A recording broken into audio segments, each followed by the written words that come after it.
All right. Boom. Yes. Hello, everybody. Welcome to another episode of Enlightened Conversations. Really excited for today and have an awesome guest with us. We have Sandy Vo, who is in New York, and connected with her not too long ago on Instagram and immediately saw the love and light she was sharing with her audience and reached out to her and asked her if she wanted to have a fun conversation with me. And here we are today, and excited to introduce her to you guys. She is a spiritual teacher, meditation teacher, healer, and just launched a new podcast, or you'll tell me if it's launched already, but I think it should just launched. It's called Prosperous. Great name. Makes it easy for me to remember.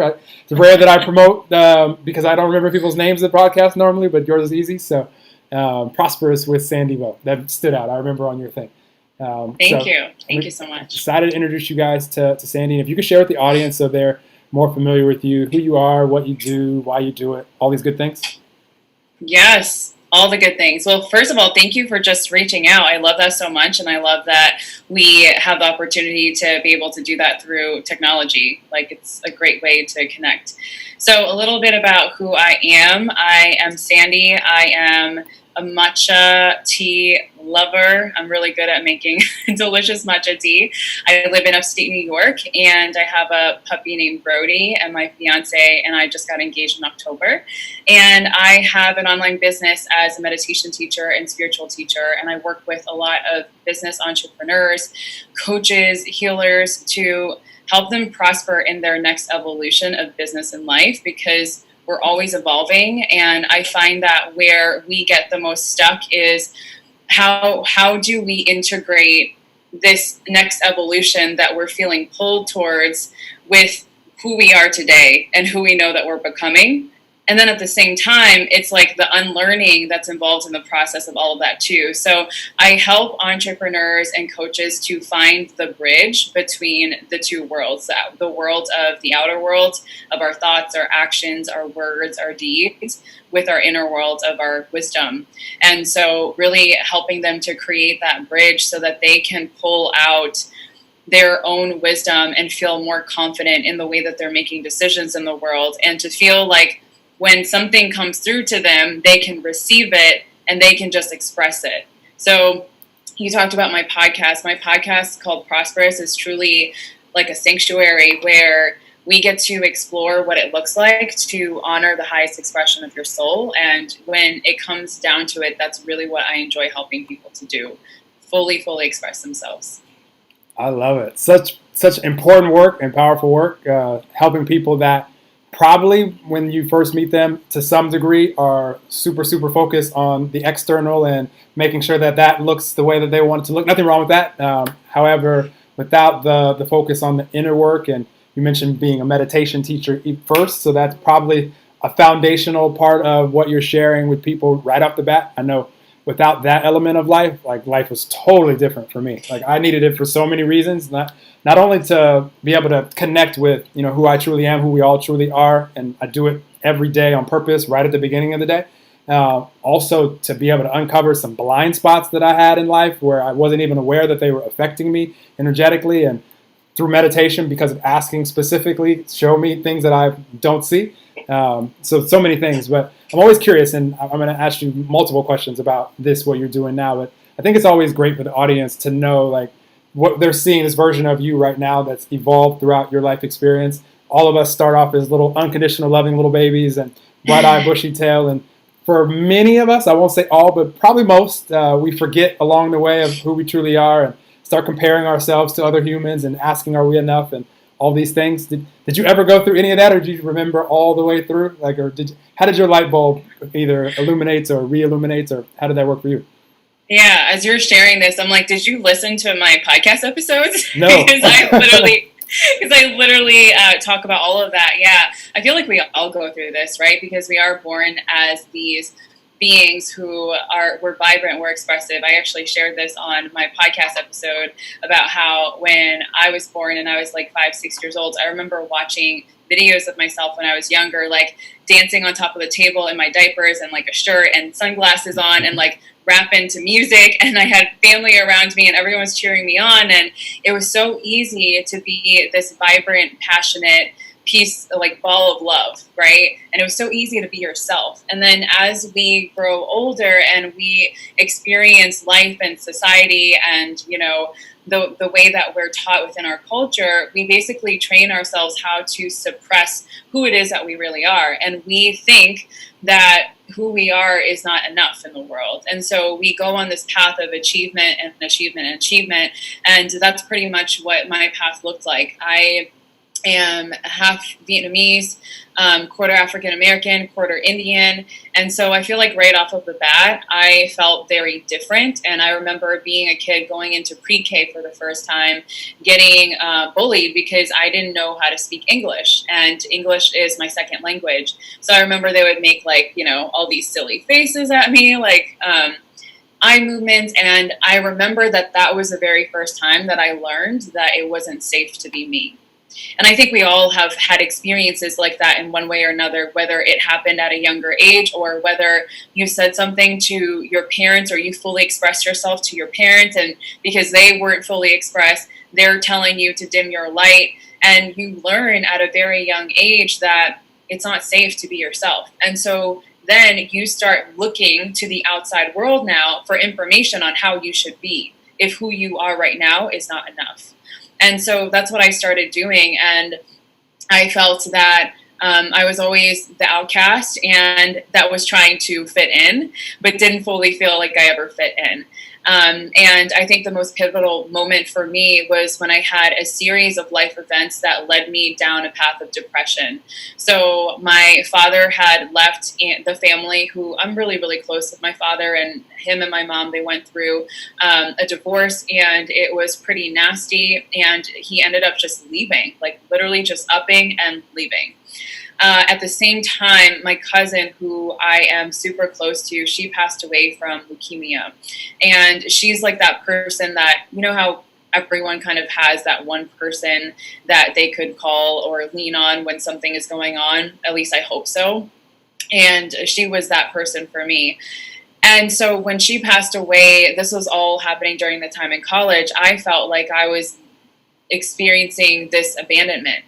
And I further then validated the belief that I am not enough as who I am, because if I was enough, then my dad wouldn't leave me and my cousin wouldn't pass away, right? It's the way that we make things mean is just really interesting. And so I was led down this path of depression. And what I've learned from living with depression is that it's a way of us repressing who we are. It's almost like when you're depressed, you show up in this separate identity that you want the world to see that kind of looks happy. Like you could look really happy when you're depressed, and you can put up a really good fake smile and a facade, but inside you feel empty. And that's pretty much the way that I was walking around in the world. It's like having a body but no energy behind the body to really carry it about through life. And I got into this space where eventually I hit complete manic depression. And this happened after I did bodybuilding.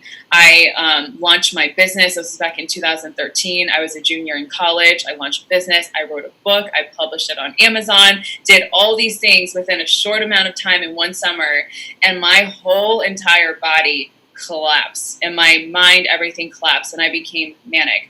Now, from the outside looking in, I looked like I was very either depressed or bipolar.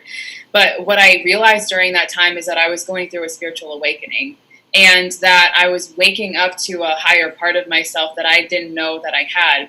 So luckily, I had this will that was like, I don't want to go on medication. I want to give myself an opportunity to navigate through this. And I had doctors who were open to letting me explore that route.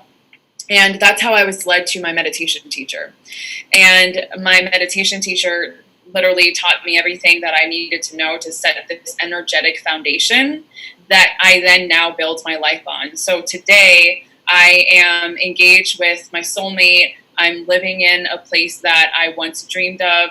I have a very flexible lifestyle. I travel, I speak, I write, and I do the things that literally feed my soul for a living. But that wasn't the case. And it's because I set that energetic foundation. So what it makes me think of is, how so many of us, we have a foundation that isn't sturdy. And the foundation that we built was the foundation that we built to validate ourselves for other people.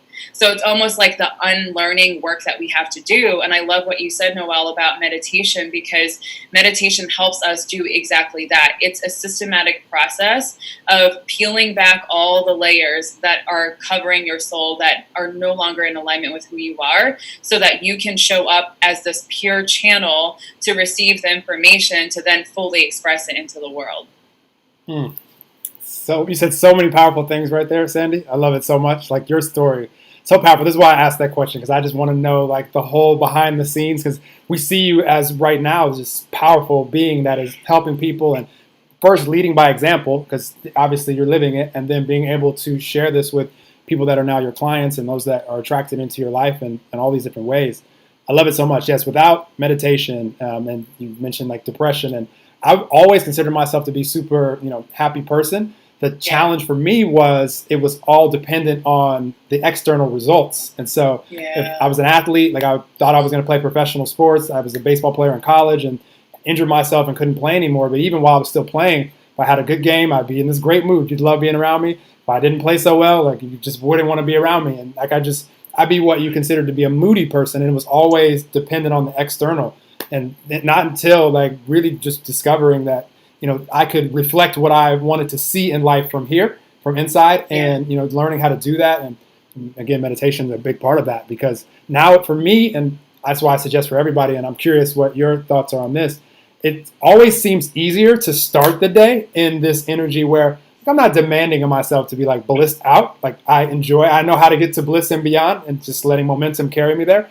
However, I like to be at just like a peaceful chill where it's like, I know I'm connected. If I'm in meditation and ever receive a download where it's like, oh, that's an answer to a question that I've been wanting to know. Like my meditation can really end there because I know I'm connected and I can write it down. Like I'm excited to start the day. And so like I'm curious to know with like how you're sharing as far as there's never any right or wrong time to meditate. It's always a great time. If you're inspired to meditate, like do it for sure. But for me, I've always noticed that like in the morning, I like to set my vibe where I like it to be. And I'm not guaranteed to stay there all day. However, it's a noticeable difference if I go from feeling connected to feeling anxious about something. I'm like, ooh, that feels a lot different than how I just felt coming from meditation. So I could be aware of it and actually be able to do something about it versus if we just start the day, willy-nilly and, look at our phone and like, oh my gosh, like I have all this stuff going on and we're already like anxious to start the day. You could have a whole day or a series of days, and I've been here where it's like, it's been a very anxious month, or it's been a very anxious year. And it's just it just flies by. Well, I love what you said. I love so many things that you said, but I love what you said about basically changing your mood based on the external result. Because basically when you wake up in the morning and the first thing that you do when you pick up your phone is you're basing your emotions on an external result. So for example, if I'm waking up with this pure mind, like maybe I had some really great dreams and I pick up my phone and the first thing that I see is some news about COVID-19 and how millions of people are dying, or a dramatic text from someone that you haven't talked to for a while that comes out of the woodworks just to get some advice from you and disappear, like whatever the case is, right? Like you are prioritizing other people's energy or the external energy above your own. So to me, when you wake up in the morning and you commit to a meditation practice, or even if you don't meditate, if you commit to some time by yourself, what you're doing is you're prioritizing your own energy. You're communicating to the universe that I am devoted to myself. I am devoted to my solitude. I am devoted to my peace. I am devoted to my prosperity, my abundance, my joy, right? And when you communicate that type of devotion to the universe, when you go and you sit down in that meditation, of course you're going to get the downloads. Of course, the clarity that you are looking for is going to come through. But what happens is oftentimes we get so caught up in the autopilot motion of life that we don't slow down enough to actually be able to do that. And when we're talking about being achievers, achievers, what we're really good, and I will put myself in this category because that was me to a T. What we're really good at doing is we're always trying to find the next thing. So let's say you had a goal of let's just say $100,000 to make a year, or whatever the case, and you wanted to achieve that and you finally got there, it's not going to be enough now, because now you're going to be like 200,000, 300, 1 million. 1 million is not enough. 2 million, 3 million, and it just keeps going up, right? It's almost like the moment that you get to that parameter, like someone moves the needle, so you just have to keep chasing and chasing. And so what meditation does is it provides this daily pause for us to actually sit and contemplate and reflect on the things that we were working so hard to get anyway, right? And it also gives us this opportunity to ask ourselves, why do we do the things that we do? I think that's a really powerful question to ask, because so many people start businesses so that they can be successful, so that they can have more free time to spend with their family, so that they can decide whatever it is that they want to do with their time. And what we don't realize in this chase of success, or this chase of achievement, or this external result, is that we're sacrificing the very things that we were looking for the entire time on the way to getting that result. So if we want to feel happy, if we want to feel joy, if we want to feel peace, if we want to feel prosperous, we can feel all of that right now. It is available to us right now. And meditation is a powerful gateway drug that allows us to experience that. Absolutely. So important what you just said, Sandy. And it's the only thing that matters to me. Like I can simplify. If I had like 30 seconds to talk to a human being, I'd say all that matters to me is my current mood, energy, vibration, frequency. You can use those words interchangeably. And I know that when I present myself to the world in a frequency of peace, or anything that has more momentum than that, where I'm excited or passionate or loving, I'm just feeling good. I'm just in a good mood. I know that I'm going to have good mood thoughts, speak good mood words, take good mood actions, see good mood results, and I'm going to have so many cool synchronicities throughout the day. Life becomes adventurous to where, like you said, we don't have to wait for the external result, and I'll have fun and enjoy life then. That those moments aren't promised, because the only moment promised to any of us is right here and now, and even when we get there, it'll be still now. And so for those of us that can choose to, like you mentioned, feel prosperous, feel abundant, feel free, feel happy right now, feel loved right now, life could just be an ongoing journey of, enjoying life. And yeah, there'll be challenges, things that come up that our soul came here to experience so that it could evolve. And it's going to be the case for all of us. All the challenges are really serving us and giving us clarity as far as, oh, that was rough. I don't want to experience a relationship like that anymore. This is the relationship I would like to experience. And for those that can just enjoy the journey, not have to know who it's going to be, when it's going to come, or any of these things, now we become magnetic to it and can attract it in ways that most of us couldn't predict. If I asked you how you and your fiance met, I bet neither of you could predict exactly all the details of how it was going to happen. And I've never really met anybody that could predict it all. You know what I mean? No. And that kills the fun, right? And I think that's why we're so afraid of being fully present in our lives. Like, it's easier for us to let our minds dwell on something in the past or project something in the future, because when we're fully present, that's what feels mysterious. Like, the uncertainty is actually in the present, right? Like, if I give my full attention to what's in front of me, what might happen, right? And instead of doing that, it's almost like we know that our ego is trying to protect us and keep us safe. So it's like, let me find a distraction and look to a bunch of different places to try to stay centered, or to try to just like move about through life. But you're right. Like, that's what kills the fun. Like, not being able to predict what's going to happen is what's going to allow us to fully enjoy what life has to offer to us. And I love what you said earlier about, you said something about my fiance and how that was going to happen. Yeah. So what were you saying about my fiance? And if I knew that was going to happen the way that it was? Absolutely not. Right. Like, I was just enjoying my life, being in this magnetic state. And he came to me through Instagram. Like, I met him through Instagram, and come to find out that we actually went to high school together. So we would have never known that if we didn't give ourselves the opportunity to actually experience the solitude that is the foundation for the both of us. It's a core value for both of us. And I think that's why it was so easy when it first started happening for us to feel completely aligned together.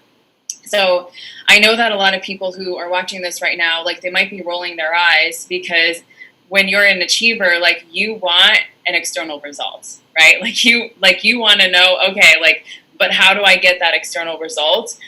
I think that the question becomes, it's not how do I get that external result, but it's how do I feel this way first and know in my mind that that result is going to come to me. Like, I'll give you a really good example. So we got our puppy Brody back in September and we took him for puppy training. And we learned so much about life from listening to the trainer train our puppy, right? One of the parts that he taught us is when the dog is running away, what would you do if your dog ran away? Like if you had a dog, what would you do? Like what's the innate instincts that you would do? Not sleep until I find them. No, like if you were actually in front of your dog and he started running away, you would chase him, right? You would chase him. Okay. For sure. Right? So that's the innate instinct in us. When our dog is running away, our innate instinct is to chase him. Now, what happens when we chase the dog? The dog thinks it's a game and probably keeps running away. Yes, yes, it keeps running. Right. And so what the trainer taught us is you actually don't chase him. You get down low, right? Like you get in your stance and you get down low. And then you say, Brody, Brody, Brody, or whatever their name is, right? And what do? They're like, and then they start coming to you, right? You weren't chasing them in this like obsessive, grasping, desperate energy. Because now they're thinking, oh, I'm just going to keep running. Oh, there he is, right? But what you did was you found your stance, like you rooted yourself in something. You bent down a little bit, and you got into this high vibrational state. Brody, Brody, Brody, come here. And then he starts coming to you, right? Right, Brody? So this is pretty much what it's like in the game of life, right? If we want to receive a certain result, if we want to make more money, if we want to have a beautiful relationship with the soulmate, if we want to live in our dream place, whatever it is that we desire, our dream job, we have to feel that now in order for that to come to us. But what we do opposite wise is we start chasing. And it's just like when you're dating, like when someone chases you a lot when you're dating, you kind of just don't want to deal with that person because it feels too graspy and there's too much attachment going on before anything even exists, right? But when you can stand in your place and you can root yourself in something, then you become a magnet for those things to come to you. Absolutely. You inspired me so much. So I have two dogs, but they live in Hawaii with my ex-girlfriend. I had them when they were like little puppies as well with her. Yeah. But we used to just say, who wants a treat? And they just knew, no matter where they were on the planet, like they'll come for that. But still, just like raising our frequency and just like allowing them to return to that frequency. So no, for sure.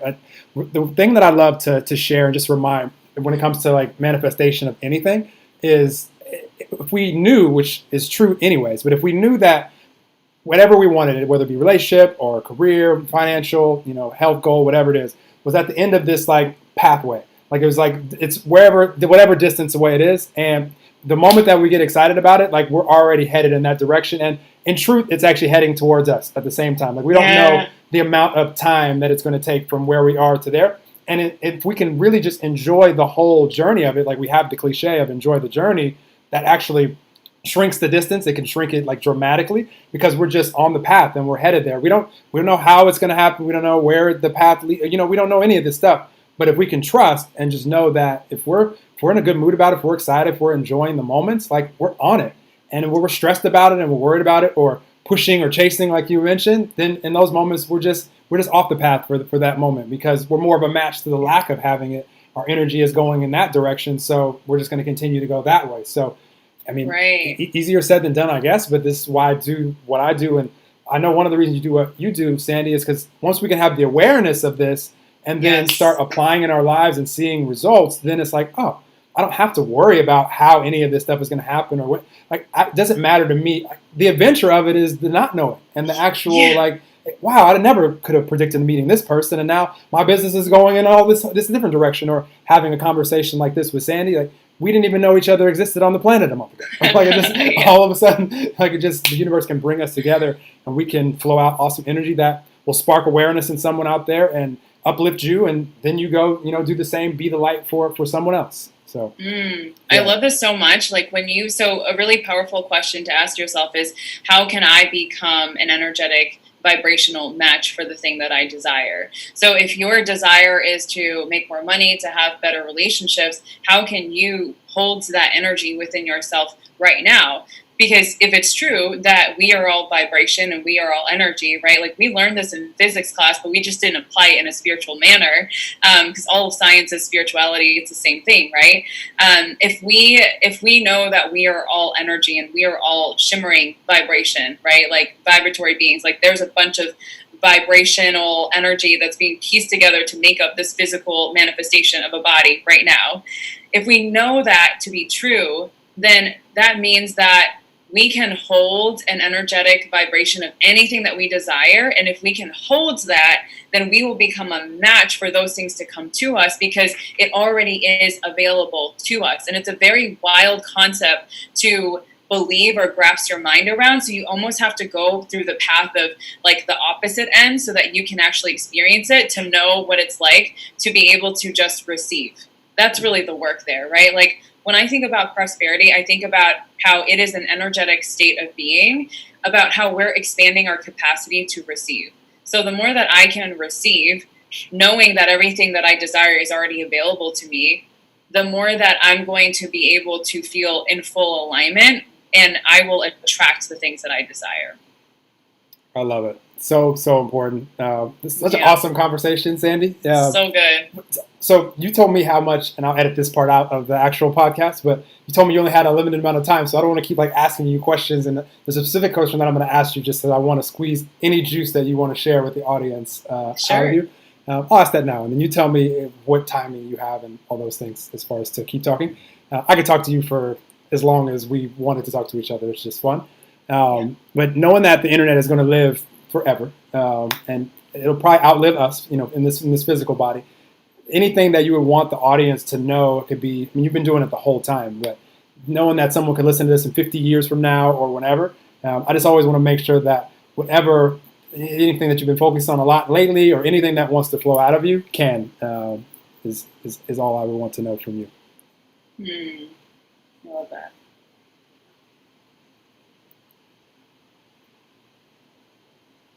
You are here to live a prosperous life, one that is defined by your own unique energetic blueprint. You can't find that in anyone else's strategies or ideas, or you can't even find that in the external world. And when you can give yourself radical permission to go on the inward journey, you will find all the answers that you're looking for, because what you desire also desires you. And when you know this, when you deeply, deeply know this, then you will come to know the truth of who you really are. And then you will come to embody the power that you hold in the essence of who you are, without an identity or an attachment to anything else outside of you. And you will believe that the more deeply that you rest, the more deeply you're going to be able to receive. And you won't work too hard, right? You will just understand this, and you will just live your life in a way where you're exuding love and joy and peace and light in every place that you go. That's so beautiful, Sandy. You guys rewind and listen to that again, like 3 times, what Sandy just shared. And I love how you tuned in. That's why I like to ask that question, because all you guys do the same thing. You just tune in, and a lot of times it's with your eyes closed, and you just like channel out exactly what is meant to be shared. It's a powerful question. In that moment. I love it so much. And one thing that I'm inspired, which you just shared, and just to remind people, is the things that we're doing in life right now. Obviously, tomorrow's not promised to any of us. However, everybody listening to this, I'm sure we'll probably live to be 150, 200 years old plus. We're not going anywhere. We have things to create, things to do that we came here to do. However, knowing that tomorrow isn't promised, there's things anyways right now that we're doing that when we get to those future days, and it'll still be now when we get there, you'll be like, oh my gosh, I had no idea that what I was doing 5 years ago, 10 years ago, 15 years ago is serving me so much in what I'm doing right now, which Absolutely. I see so many examples of that in my life, to where it's like right now, the things that I'm creating that I want to see for humanity, that I'm creating for humanity, that they're just light me up, as far as I know this is a big reason why I incarnated here as Noel, to do these things. And Yeah. I didn't appreciate as much as I could those experiences 5 years ago, 10 years ago. And now so appreciative of them because I'm using them all right now. And so Yes, I there's love that. things that all of us are doing right now that it's not promised, but when you get there 5 years from now, you'll be like, oh my gosh, like all those things were so beneficial. So if we know that, then we can be even more adventurous for the things that are showing up right now and not have to be anxious about them at all. Even if you're in a job right now where you're like, this is not your end all be all. I was there. I had a corporate job at one point where it's like, I didn't want to be here anymore. But I'm using things from there also now where it's like so beneficial. Using relationships that I created there. I mean, there's just so many different things. So I just want to encourage everybody to embrace the journey. I mean, you've been saying it the whole time, Sandy, which is awesome as far as, who cares what's going on in the external? Like we can use that as fuel. We can take the new clarity that we get all from it because that's how all of us know what we like and don't like, what we desire right now and don't desire is because of those life experiences. So they're all beneficial in serving us. And we can be like that little kid, like Sandy, dancing on the table at however old you were, where everybody's like cheering for her. If we can like really return to that, because that's who all of us truly are before we forget. But that's who we all are. Life is so much fun. It just is so much fun. Yes. So I love it. I love that. Thank you so much for having me on. This is an incredible conversation. For sure. Anything you want to promote to the audience that you want them to know, I'll put any of your links in here in the description for sure. But anything you want them to know? Absolutely, yeah. You can find me on my podcast where I'll be going deeper into conversations like this called Prosperous, the podcast of Sandy Vo. So you can find that on iTunes, Spotify, Google Play, and that's the best place to hang out. And then Instagram too. I'm always delivering value on Instagram. I like your Instagram handle. iSandyVo. Thank you. Yes. Simple. It is. Awesome. Thank you so much, Noel. Yeah, this is awesome. I really appreciate you. You guys definitely share this episode. It'll be beneficial for anybody that you're inspired to share it with. And I'll keep having awesome conversations with beautiful human beings like Sandy and spreading love and light to all of you here live. And then 50 years from now, when you guys are listening to this, we'll talk to everybody soon on another episode. Appreciate you, Sandy. Yes, this is amazing. Thank you so much. We'll stay in touch. Yes, talk to you soon. Okay, bye. Bye. All right, live streamers.